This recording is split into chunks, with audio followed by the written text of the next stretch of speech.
quadro de depressão em seu início, tem como perceber, é perceptível para a pessoa, ela tem um indício, um início de um quadro depressivo. Quais são os primeiros sintomas? Ou isso altera de pessoa para pessoa? Como uma pessoa perceber que ela está começando a entrar em um quadro de depressão?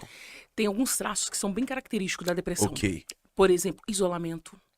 Eu quero só ficar quietinha, não quero falar com ninguém.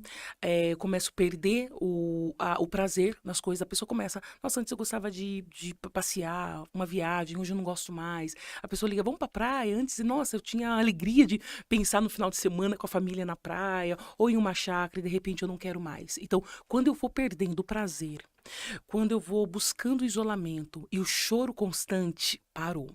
E aí aí um outro ponto, um fator importante é, Cris, e se isso está agregado com algo pontual? Por exemplo, perdi o emprego, estou vivendo no luto, meu ente querido faleceu. Ok, você está num quadro deprimido recorrente a algo, ok? Mas mais de 3 semanas, sem algo pontual, a vida está girando de forma natural. E de repente você começa o desejo de isolamento, já estando no serviço e pensando, não vejo a hora de chegar em casa para ir pro quarto, eu quero ficar quieta, eu não quero ouvir ninguém. Aí tem aquele ambientalização, né? Porque a pessoa no estado depressivo, ela ambientaliza. Fecha as cortinas, fica mais no escuro, não quer ver ninguém, bate na porta, não quero sair. Então ela tem esse rebaixamento de humor, geralmente ela fica também irritada, ela fica e começa a chorar, pronto, já são sinais. Já são sinais. Importantíssimos para buscar uma ajuda de um profissional. Cris, se alguém chegasse em seu consultório e dissesse assim, eu me isolei, já vão fazer alguns dias, mas além de me isolar, eu também não quero mais comer. Não estou afim de me alimentar. E aí ele começa a se vitimizar. Só tem eu estou sozinho, não tem mais ninguém. Essa pessoa, ela já tem um perfil com traços depressivos. E se essa pessoa dentro desse quadro dissesse assim, eu quero a morte, isso é caracterizado já? Sim. Se essa pessoa já está com essa fala, já algumas semanas, alguns meses, podemos pensar. É claro que existem vários quadros Estou te falando isso, psiquiátricos. desculpa te interromper. É porque esse homem, ele fez parar a chuva. Uau. Ele fez fogo de Deus descer do céu. Pronto, importante. E aí dentro de uma caverna, ele Pronto. falou que não queria comer. Se vitimizou, estou eu só, ainda que tinha 7.000. Sim. E não quero comer, estou sozinho, não vou sair daqui mais para nada. Se isolou e ainda disse que queria a morte. Pronto. Esse quadro é um quadro de depressão. É um quadro de depressão. Ou que hoje nós estamos falando muito burnout, que é estresse absurdo por conta do serviço, a estafa do serviço, que pode ser até também dos líderes, alguns líderes religiosos, não, né? Os nossos líderes, os nossos pastores, enfim, não tem tempo de descanso. Então é só servindo, isso chama-se uma estafa, gera uma estafa. E da estafa também leva esse quadro. Que é muito parecido com a depressão, né? Ali Tivemos dessa família. Passado breve, muitos pastores, né? Muitos pastores, por conta dessa exaustão. Suicídio por conta dessa exaustão. Porque o medo de parar é tão grande, por conta da pressão é tão grande, então eu morrendo, isso vai me tirar desse cenário. Teria né? uma estratégia, um conselho, Cris? Férias, descanso, família, entenda que você tem limite, aprenda a falar não, disciplina aos seus liderados a ver você como um homem limitado e não como um super-herói, porque nós olhamos para os nossos líderes e a gente tem aquela coisa, né? Além das projeções, que aí é uma outra maneira também, porque as projeções tem muitas pessoas que olham para os nossos líderes projetando o pai, projetando a mãe, enfim, e aí geram aquela expectativa muito mais paterna e materna, que aí é um outro assunto para a gente trabalhar em outro momento. Mas Mas mostra pro teu líder que você não é o super-herói, que você tem limites, que você vai descansar sim, e você vai falar não em alguns momentos. Não queira ser a resposta. Esses dias falando, meu pastor, para uma que já tá numa estafa muito grande, eu disse para ela, até quando você vai querer assumir a cadeira do Espírito Santo? Porque você tá querendo convencer, abraçar, consolar todo mundo. Isso só a pessoa do Espírito Santo consegue. E saia da cadeira de Deus, porque você tá querendo ser, foi até um pouco firme com ela, e eu tenho essa liberdade, né, de falar assim, você tá querendo ser melhor do que Deus, porque Deus, o nosso Pai, ele fala não. E muitas vezes fala não. Para crescimento. Para crescimento. E você tá falando sim para todo mundo, resolver problemas de todo mundo. Você não tem braços para isso. E o que tá gerando? Frustração, sensação de incapacidade e, claro, um quadro de estafa muito grande. Não tá dando conta. Isso Não tá pode dando resultar... na depressão. Cris, colocamos diversos assuntos na mesa. Bom, vamos lá. Por que a psicologia? E agora precisamos identificar algo aqui. Como identificar o que é emocional e o que é espiritual? É possível? Então vamos lá. Pergunta. Por que a psicologia? Ok? É possível identificar o que é emocional, o que é espiritual? Isso é muito importante. É importante. Boa pergunta. Psicologia é uma ciência que estuda o campo da mente, a alma, mais uma vez, psique excede das emoções. Então, é onde fica a nossa cognição, enfim, de uma forma mais didática, né? As nossas lembranças, a caixinha das nossas memórias, os nossos sentimentos, pensamentos e as nossas emoções. Ficam ali no campo das emoções, ok? E tem... Eu tenho um olhar muito tricotômico, né? Como uma pentecostal. Corpo, alma e espírito, né? Exato, Corpo, alma e espírito. exato. E eu costumo, e fica muito mais fácil para mim, inclusive para trabalhar nessa área, né? Pra gente trabalhar, porque eu Sim. trabalho a alma, campo das emoções, e o espírito, né? O Espírito Santo, enfim. Então, a psicologia é essa ciência que estuda a alma. Então, quando nós estamos com uma enfermidade no campo da alma, é essa área que você vai, ou é esse profissional que você vai buscar ajuda, que é extremamente importante.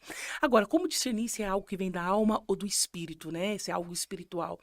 É buscando discernimento, esse olhar para o paciente. O que fica, acho que muito fácil, talvez até é um ABC que eu vou dividir, você pergunta ali na entrevista, ou na anamnese, ou no gabinete, quantas vezes ela buscou aquilo que é espiritual, as ferramentas espirituais em prol dessa causa. Porque, pastor, eu digo que o espiritual fica até mais fácil. E vem comigo, né? Nessa ideia, né? Sim. Porque a gente ora e sai em nome de Jesus. Então, eu me lembro de um paciente que chegou para mim e quando ela sentou, na hora, eu entendi que era espiritual. Eu digo que foi o atendimento mais rápido que eu ganhei.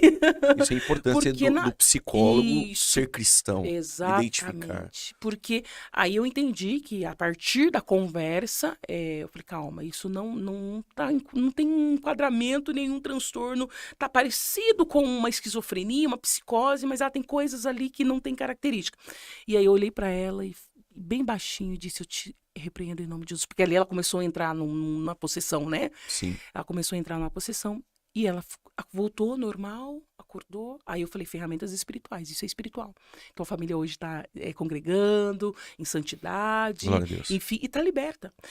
Como? Se um pastor sentou com uma pessoa e a pessoa, ela tá falando de alguns, por exemplo, terrores noturnos. Tô tendo terrores noturnos. E ela orou e entende que naquela oração, o dia que ela fez aquela oração, ela conseguiu dormir bem. Então, olha aí algumas evidências que talvez sejam espirituais. Então, ora com aquela pessoa. Então, orou, foi pro monte, jejuou, não tá acontecendo nada? É emocional. Porque o espiritual, quando nós buscamos isso em Deus, Deus traz a resposta. Quando nós oramos, isso acaba. Porque é muito maior aquele que está conosco. Então, quando nós oramos, quando é espiritual, é aquela... Agora, quando é emocional, fala, tô na igreja, tô em santidade, eu tenho buscado a Deus, o meu devocional, né, tem buscado ali, enfim, né, e mesmo assim, Cris, eu tô com pensamentos que não são pensamentos bons, aí é campo de alma. Busque um especialista. Ok. Quais as doenças emocionais mais comuns nessa geração, Cris? Pastor, certamente ansiedade, e ansiedade tem vários tentáculos. Então, nós temos o TAG, que é o transtorno de ansiedade generalizada. TAG. Isso, Ok. TAG. Nós temos também a crise de pânico. A crise de pânico eu acho que está em alta, né? Em alta. Isso, a crise de pânico. E as fobias, que é ela num patamar um pouquinho mais tímido, mas são as fobias. São fobia social, enfim, aí tem vários tipos de fobias. Mas, certamente, a ansiedade é a nossa queixa, a nossa maior demanda hoje, e a depressão. E junto com a depressão vem o burnout, que é o resultado de uma estafa recorrente ao serviço. Uma pessoa que trabalha bastante. E as doenças psicossomáticas também, como nós já vimos, que também são resultados da ansiedade, mais da ansiedade e do que da depressão. O que pode gerar tanta ansiedade, Cris? Pastor, No dia a dia, no assim, dia a dia. bem prático, no seu consultório, e você percebe, analisa e é mais comum. A ansiedade é gerada... Você não conseguir viver o hoje. Ah, ok. O aqui e agora. A pessoa está comendo e mexendo no celular. Ela não consegue fazer uma refeição, só refeição. O cérebro não está trabalhando só naquilo, naquela função. Então hoje eu tô com 2 celulares, a televisão ligada e a preocupação com amanhã. E isso é um dos gatilhos que leva a pessoa à depressão. Fora os medos do amanhã, por conta das más notícias. Às vezes eu falo pro meu paciente fazer uma dieta na televisão, até mesmo com relação a filmes, né? Você precisa fazer uma dieta na sua programação. Vai assistir coisas que geram risadas, programas leves, que geram crescimento, do que notícias. Notícias de quem morreu, notícias notícias, né, terríveis, que você parece que tá, se torcer a televisão sai sangue. Proibido assistir esse tipo de conteúdos, porque geram medo de sair, medo das pessoas, um pânico muito grande. E as notícias que vão chegando, crise financeira, guerras, rumores de guerras, então eu fico muito preocupada com o meu amanhã. Então, de uma forma bem didática, é um medo excessivo do amanhã e também não viver o aqui e agora. Principalmente, viva, tá se alimentando? Se alimente. Tá respondendo o teu zap? Tenha tempo para responder o teu zap. É 1 hora que eu tenho no meu serviço. Tem pausa para almoçar? Eu vou almoçar mesmo. Tem pausa para o café? Eu vou ter uma pausa para o café. Então, não vou fazer tudo de uma vez só. Volte o aqui e agora, e isso é uma autodisciplina. Isso é extremamente importante. Quando a pessoa ela percebe que precisa lá, se necessário, coloque na agenda, né? O que eu preciso fazer, um momento de descanso, e segue aquela agenda. E se policie, né? Como nessa autodisciplina. E isso gera o quê? Mudanças de hábitos. Mudanças de hábito faça uma atividade, dentro de todo esse contexto da sua agenda, faz uma atividade física, vai para um parque, que é tempo de qualidade. Isso também agrega para diminuir essa ansiedade.